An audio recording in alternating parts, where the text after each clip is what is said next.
కొండా, జోహార్ మరి కామయ్య,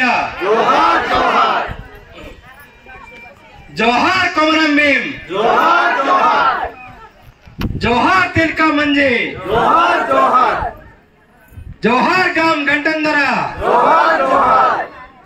జోహార్ గాం మల్లుదర, జోహార్ గోండాదూర్,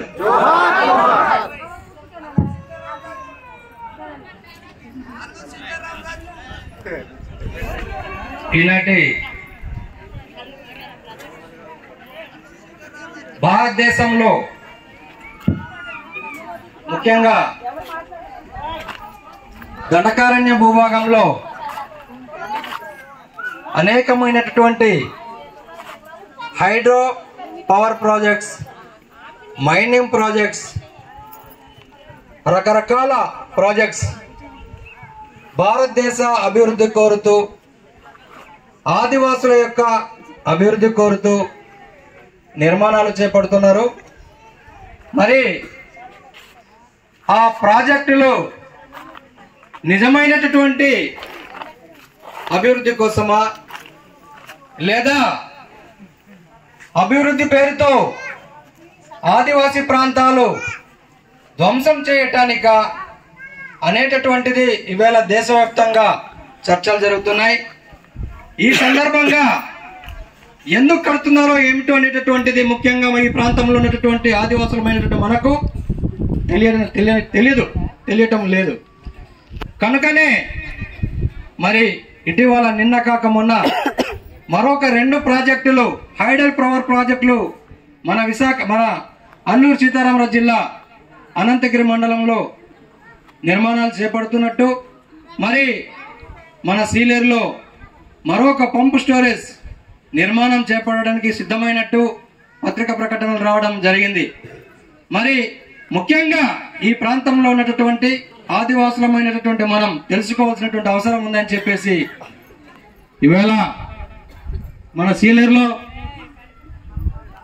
పవర్ ప్రాజెక్టులపై దండకారణ్య చైతన్య సదస్సు అంటే తెలుసుకోవాలని చెప్పేసి మరి ఈ ప్రాంతంలో ఉన్నటువంటి దండకారణ్య లిబరేషన్ ఆర్గనైజేషన్ సోదరులు మాకు చెప్పడం, మేము సరే వస్తామని చెప్పేసి వాళ్ళతో మరి కమిట్ అవ్వడం, ఈరోజు రావడం జరిగింది. మరి ఈ చక్కటి దండకారణ్య చైతన్య సభకు నా తోటి సహచార మిత్రులు, మరి దండకారణ్య ఉద్యోగ సమితి రాష్ట్ర అధ్యక్షులు కోడ ఆనందరావు గారు, అలాగే మరి మిత్రులు మడపల సోమేష్ కుమార్ గారు, ఆయన కూడా నిరంతరం ప్రజా సమస్యల మీద మాట్లాడుతుంటారు. మరి వారికి, అదేవిధంగా అల్లూరు సీతారామరాజు జిల్లా దండకారణ్య విమోచన సమితి జిల్లా అధ్యక్షులు కొండపల్లి కాంతారావు గారికి, మరి నా తోటి సహచార మిత్రులు వేదికలో ఉన్నటువంటి అందరికీ కూడా నా యొక్క ఉద్యమ వందనాలు తెలియజేసుకుంటున్నాను. మరి అదేవిధంగా ముఖ్యంగా ఈ సీలేరు ప్రాజెక్టుకు 4 పంచాయతీలు ఆనుకుని ఉన్నాయి. దుప్పులవాడ, గుమ్మిరేవులు, సీలేరు, దారకొండ. ఆ ప్రాంతాల నుండి వచ్చినటువంటి జనం, ఆలే కాకుండా మరి జీకే వీధి మండలంలో నుండి వచ్చినటువంటి మిత్రులందరికీ కూడా నా యొక్క ఉద్యమ వందనాలు తెలియజేసుకుంటున్నాను. మరి ముఖ్యంగా మరి ఈ కార్యక్రమానికి మిత్రులు చెప్పారు చేద్దామని చెప్పేసి పర్మిషన్ కోసం వెళ్ళినప్పుడు పోలీసు వారికి వేరే వాళ్ళు ప్రభావితం చేశారు. ఇదేదో కుట్ర జరుగుతుందని చెప్పేసి ప్రభావితం చేసి పోలీసు వారికి కూడా రాంగ్ ఇన్ఫర్మేషన్ ఇవ్వడం, వాళ్ళు ఆల్ ఆఫ్ సడన్ ర్యాలీలు చేయవద్దు, ధర్నాలు చేయవద్దు, మరి ఎలక్షన్ కోడ్ ఉందని చెప్పేసి వాళ్ళ పర్మిషన్ మీటింగ్ కూడా ఇవ్వకపోవడం, నేరుగా మేమే వాళ్ళతో మాట్లాడడం, మరి పోలీస్ శాఖ వారు అనుమతించారు.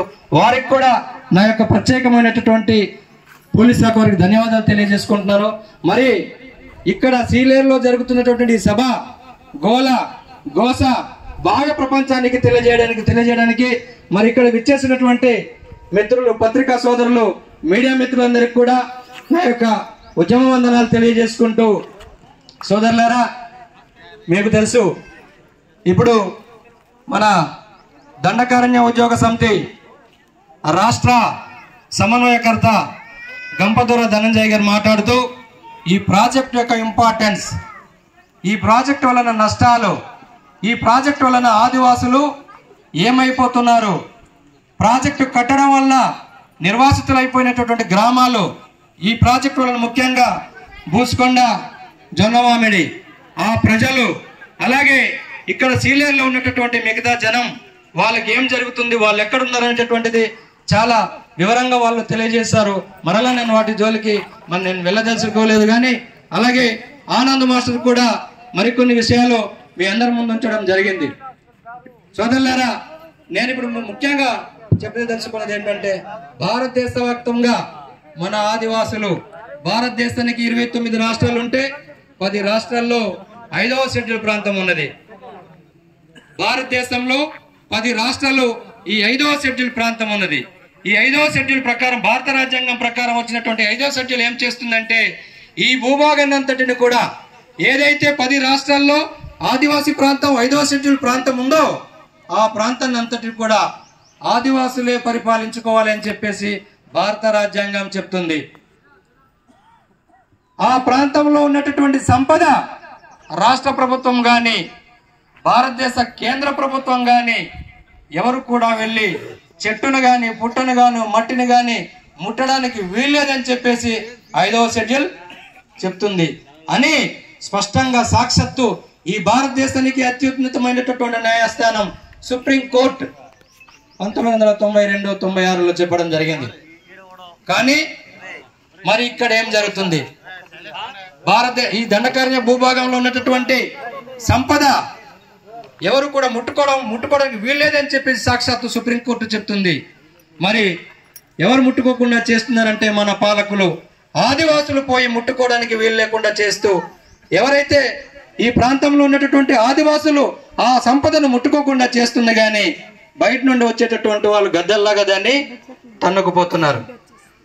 మరి భారతదేశానికి స్వాతంత్రం వచ్చి 77 సంవత్సరాలు అయితే భారతదేశానికి రాజ్యాంగం అమలు వచ్చి 75 సంవత్సరాలు అయింది. 75 సంవత్సరాల స్వతంత్ర భారతదేశం రాజ్యాంగంలో ఒక్క చట్టమైనా సరే ఆదివాసుల యొక్క చట్టం అమల్లోకి వచ్చిందా? అమల్లోకి వచ్చి ఉంటే ఈవేళ భారతదేశంలో ఆదివాసులకు స్వయంపాలన రాజ్యాధికారం వచ్చి ఉండేది. స్వయంపాలన రాజ్యాధికారమే వచ్చి ఉంటే ఇందాక మిత్రులు చెప్పినట్టు ఈ ప్రాంతాన్ని మనమే పరిపాలించుకుంటాం, ఈ ప్రాంత సంపదను మనమే ఉపయోగించుకుంటాం.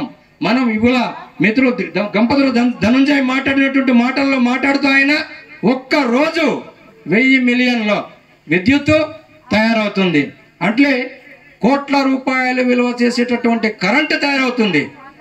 ఇలాంటి ప్రాజెక్టులో అమ్మా వినాలి, నేను ఆశతో వచ్చాను మీ అందరితో. నేను ఇప్పుడే చెప్పారు కదా, మా బాబు వేసేసి తిట్టట్లేదు, వినండి, చాలా ముఖ్యమైనటువంటి అంశాలు. సోదరులారా, సీలేరు డ్యామ్ లాంటి డ్యాములు ఒక్కటే కాదు, ఏదైతే అల్లూరు సీతారామరాజు జిల్లా ఉందో దీని ప్రక్కన డుడుమా డ్యామ్ ఉంది, దీన్ని కానుకొని మార్చుకాడు డ్యామ్ ఉంది, దాని కానుకొని సీలేరు డ్యామ్ ఉంది, దాని కానుకొని బలిమెల డ్యామ్ ఉన్నది.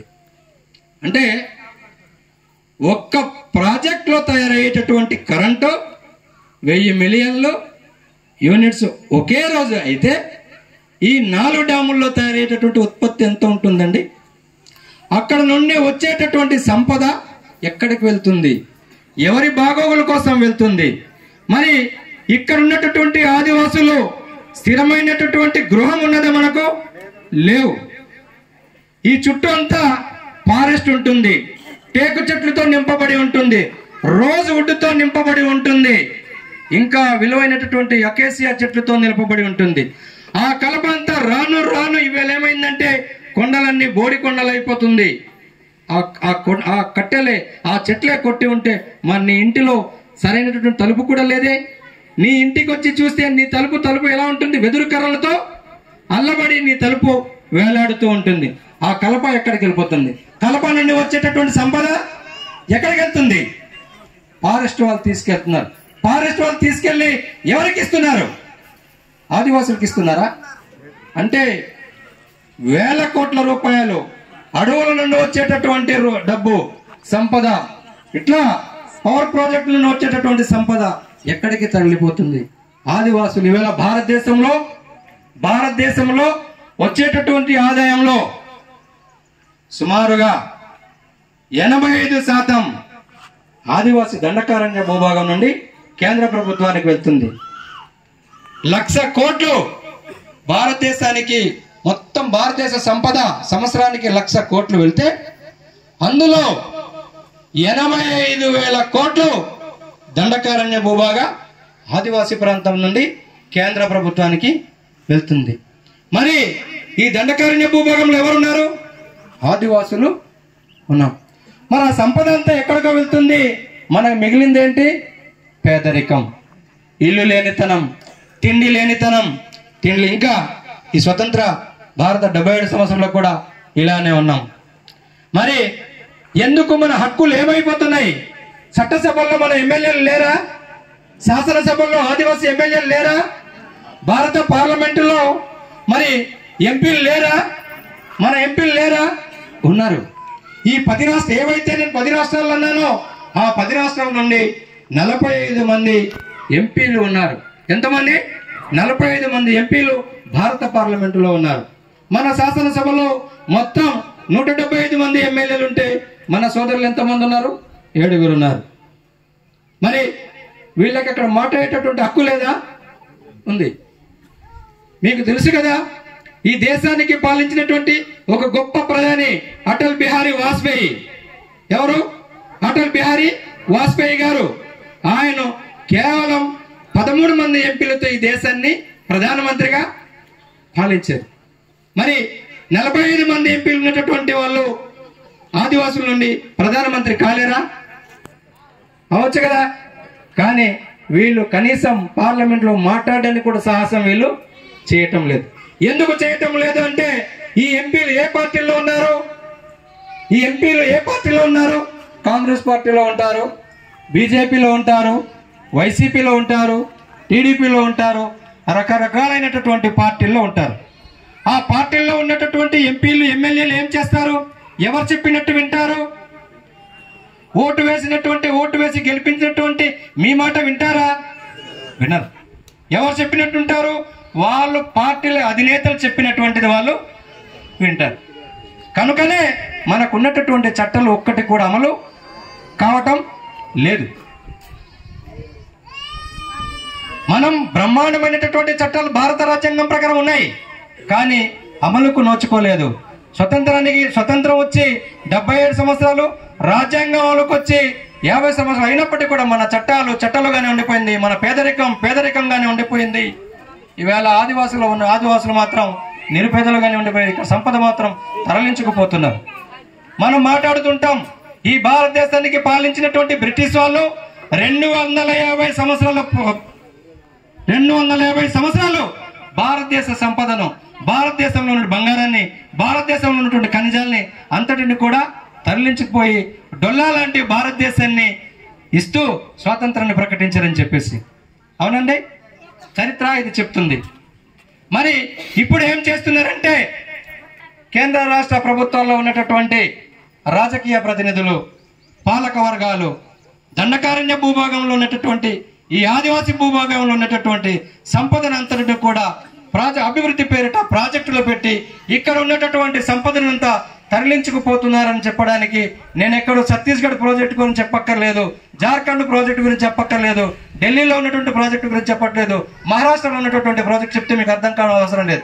ఎక్కడ చెప్పవచ్చు?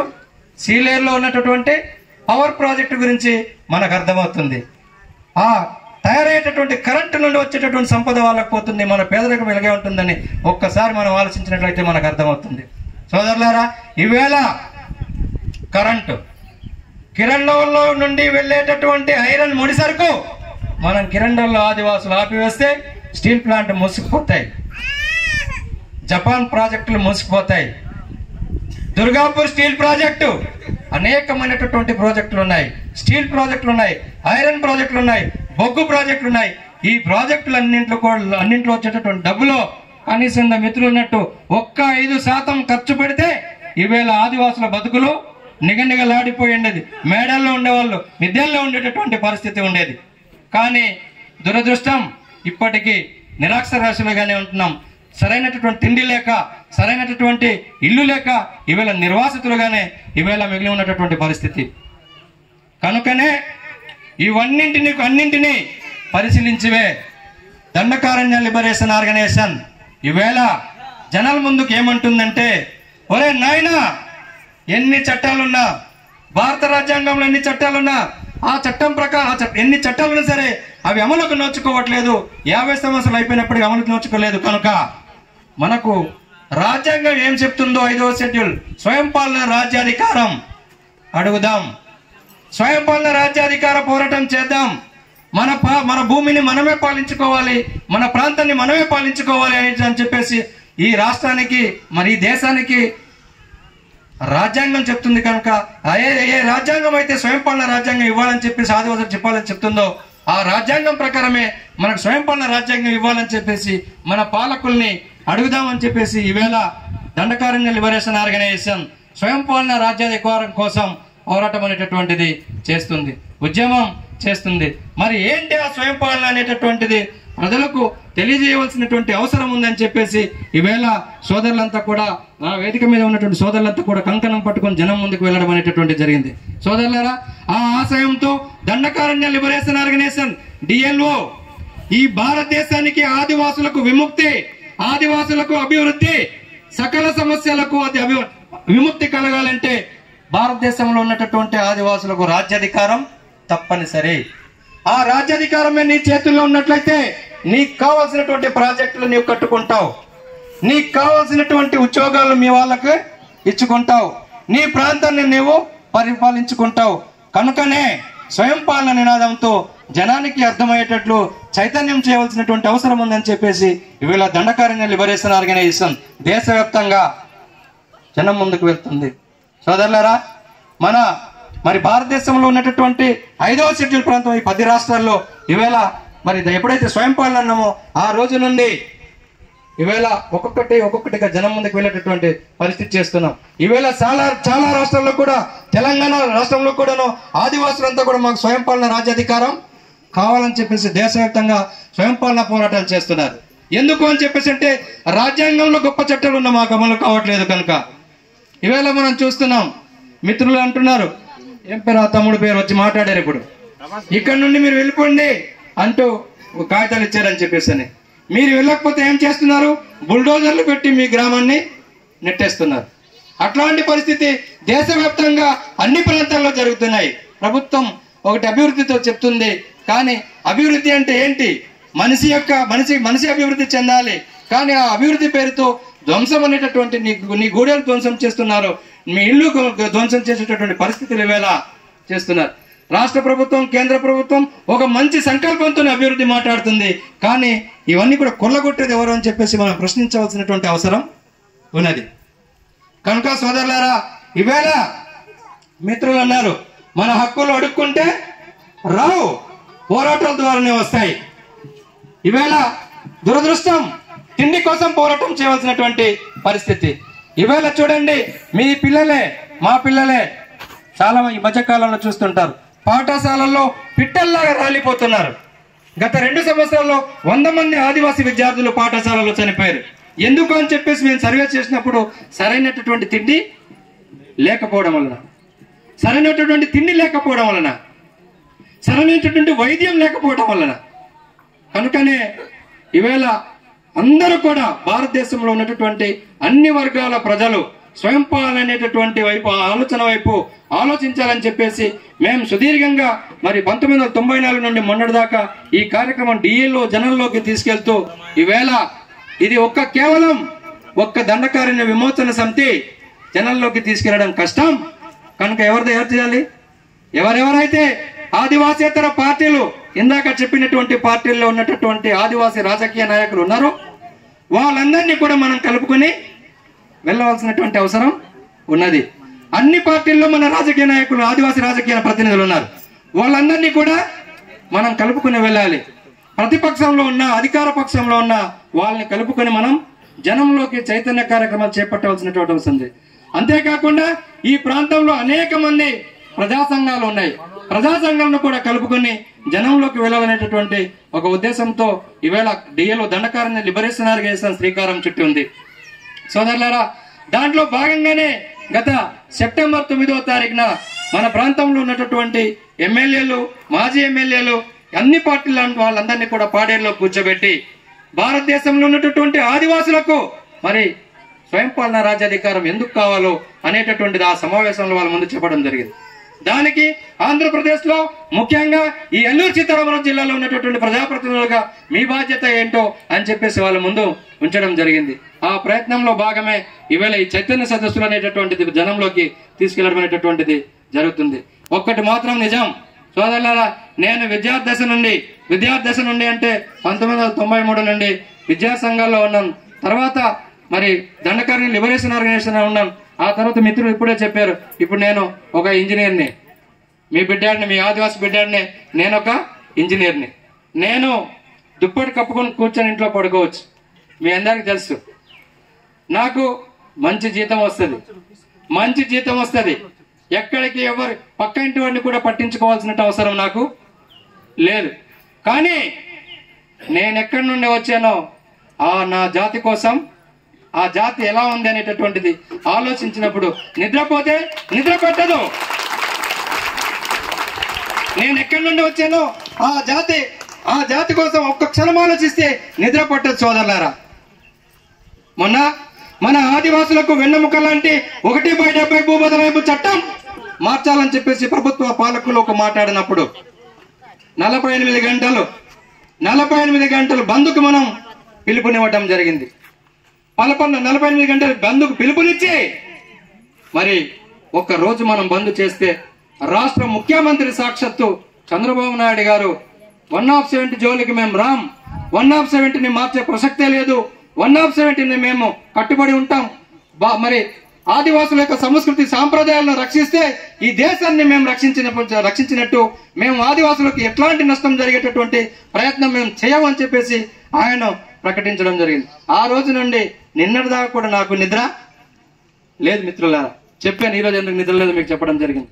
అంటే నాకు పుష్కలంగా ఎట్లాంటి నా పర్సనల్ గా వ్యక్తిగతంగా ఇబ్బందులు లేనప్పటికీ కూడా ఈ సమాజం, నా సమాజం ఎక్కడి నుండి వచ్చిన ఆ సమాజం ఎట్లా ఉందని చెప్పేసి ఈవేళ జనం మధ్య మేము తిరిగేటటువంటి పరిస్థితులు ఉన్నాయి.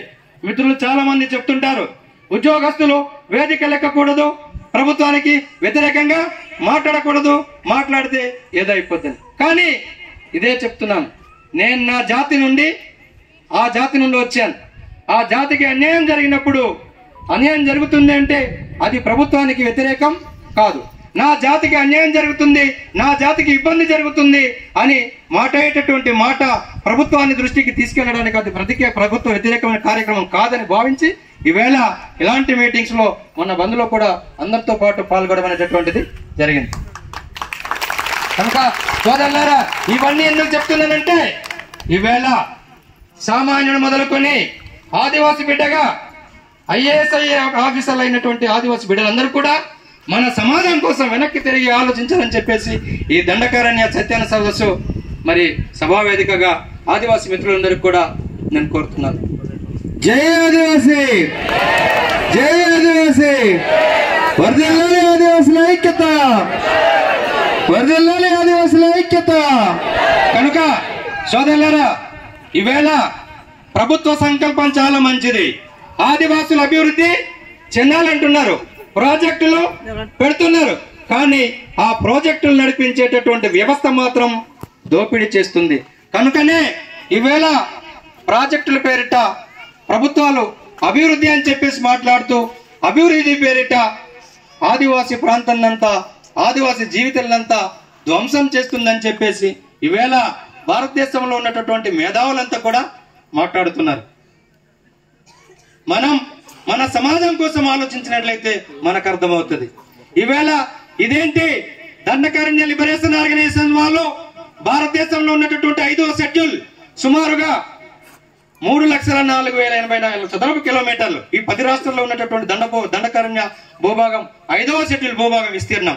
ఆ భూభాగం అంతటిని కూడా ప్రత్యేకమైనటువంటి స్వయం పాలన రాష్ట్రాలు కావాలని అడుగుతున్నారే. వీళ్ళకి ఒక రాష్ట్రం తయారు చేసేటటువంటి భౌగోళిక పరిస్థితులు ఉన్నాయా అని చెప్పేసి వాళ్ళు అంటున్నారు. ఎందుకు లేదు? వేళ ధనం మీద మనం నిలబడి ఉన్నాం. దండకారణ్య భూభాగం అంటే ధనంతో కూడుకున్నటువంటి భూభాగం. ఈ ఏరియా అంతా బాక్సైట్తో నింపబడి ఉంది. కొన్ని వందల సంవత్సరాలు తవ్వి తీసిన ఇంకా భారతదేశ అభివృద్ధిని శాసించేటటువంటి సంపద ఎక్కడుంది? భారతదేశ దండకారణ్య భూభాగంలో ఉంది, ఆదివాసీ ప్రాంతంలో ఉంది.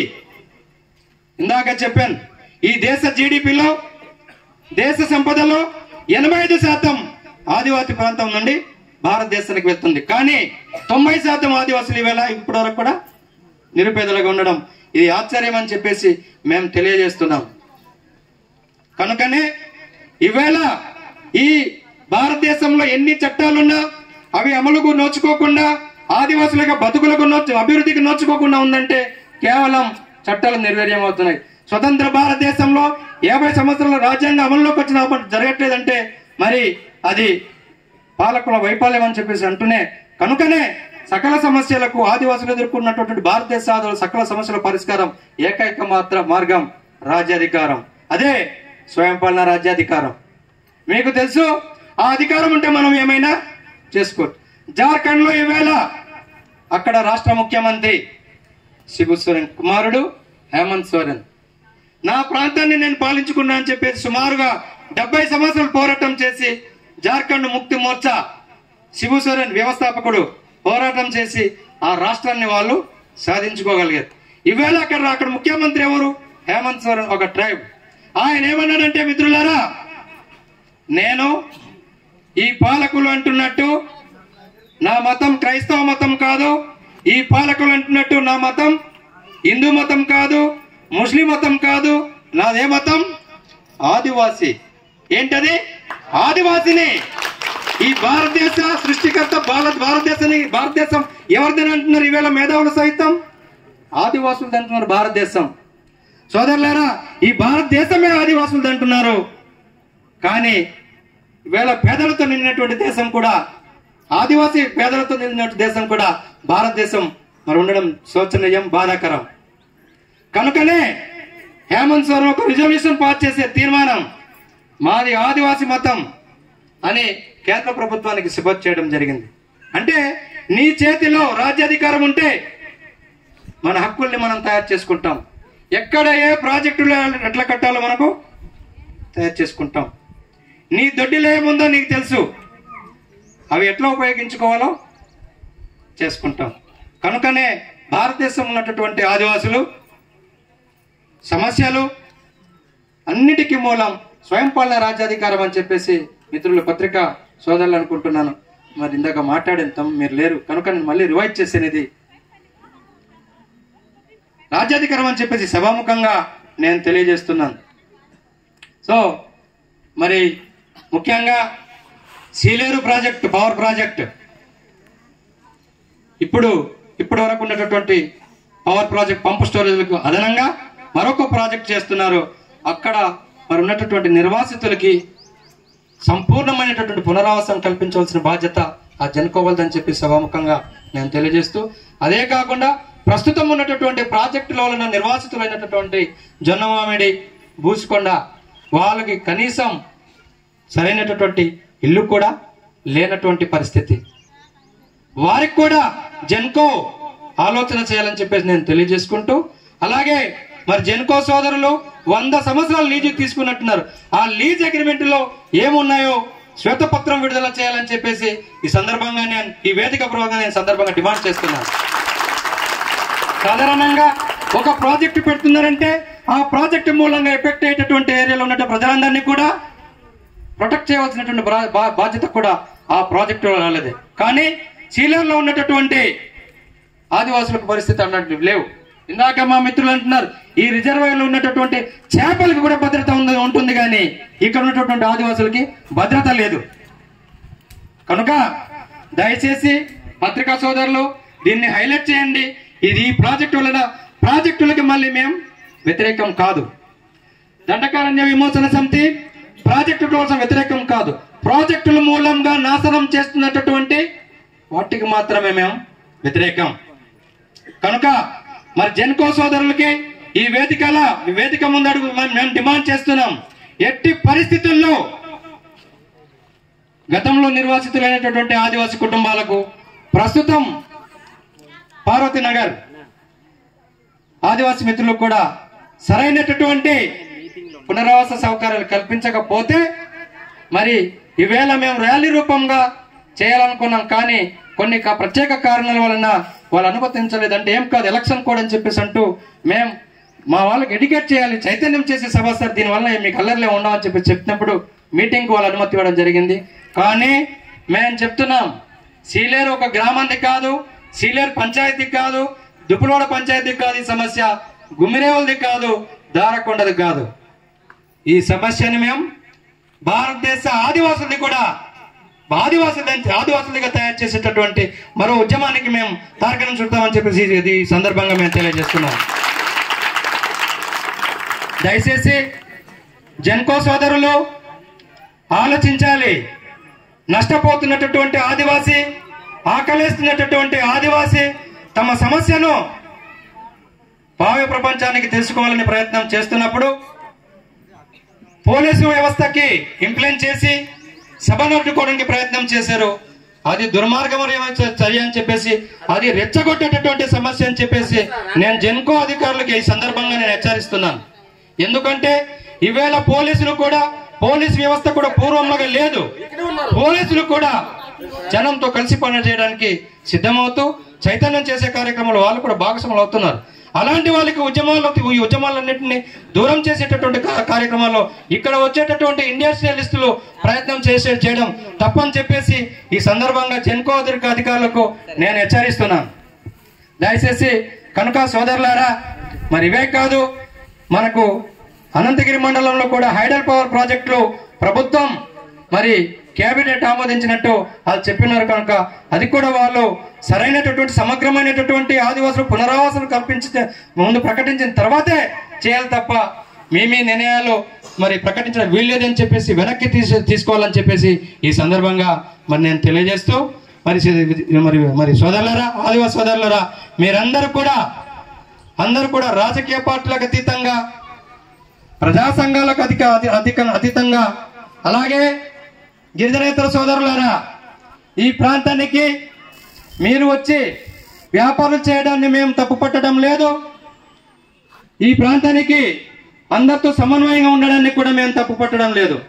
మీలో కూడా కొద్ది మంది, ఒక 5% మంది ఆదివాసుల్ని దోచుకుంటున్నారు. అదేవిధంగా ఆదివాసుల్లో కూడా ఈ ప్రాంతంలో వచ్చి ఉన్నటువంటి గిరిజనేతరుల్ని ఒక 5 మందిని దోచుకుంటున్నారు. ఆదివాసులను దోచుకుంటున్నారు, ఆదివాసేతరులు ఆదివాసుల్ని దోచుకుంటున్నారు.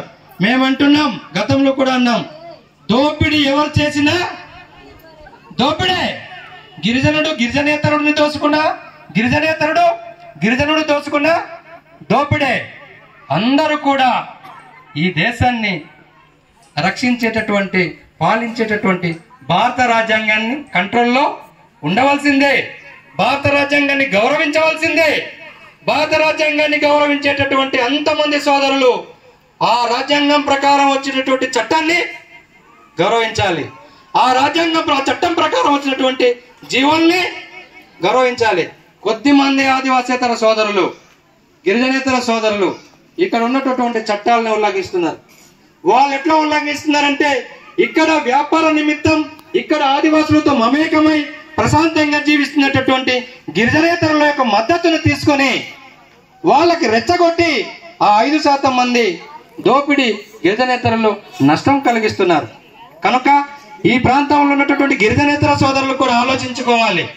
మీరు దోపిడీదారుల వెనుక ఉండకూడదని చెప్పేసి ఈ సభాముఖంగా నేను తెలియజేస్తూ, మరి సీలేరు ప్రాంత వాసులు, దుప్పులవాడ, గుమ్మిరేవులు, దారకొండ, జీకేవేది మండలం నుండి విచ్చేసినటువంటి సోదరులారా, మరి మిగతా నా తోటి వచ్చినటువంటి ఉద్యోగ దండకరణ లిబరేషన్ ఆర్గనైజేషన్ సోదరులందరూ కూడా నేను ప్రత్యేకంగా నేను ఈ సందర్భంగా మీరు స్వయం పాలన ఉద్యమానికి చైతన్య సభల్లో మీరు భాగస్వాములు కావాలి. స్వయం పాలన ఉద్యమ పోరాటంలో మీరు భాగం కావాలి. మనం కోరుకునేటటువంటి ఏదైతే భారతదేశంలో ఉన్నటువంటి ఆదివాసుల అన్ని సమస్యలు, సకల సమస్యలకు పరిష్కార మార్గం రాజ్యాధికారం అంటున్నామో అది స్వయం పాలన మూవ్మెంట్ ద్వారా సాధించుకోవడానికి ప్రతి ఒక్క ఆదివాసి బిడ్డ కంకణం కట్టుకోవాలని చెప్పేసి ఈ సభాముఖంగా నేను తెలియజేసుకుంటూ మిత్రులందరికీ కూడా ప్రత్యేకమైనటువంటి ధన్యవాదాలు తెలియజేసుకుంటూ సెలవు తీసుకుంటున్నాను. జోహార్ కొమరం భీం, జోహార్ జోహార్, జోహార్ స్వయంపాలన పోరాట యోధుడు కొమరం భీం, జోహార్ జోహార్, జోహార్ రాజ్యాధికార పోరాట యోధుడు బిర్సా ముండా, జోహార్ జోహార్, జోహార్ స్వతంత్ర సమరయోధుడు గాం ఘంటంధర, జోహార్ జోహార్. Thank you. వందనాలు.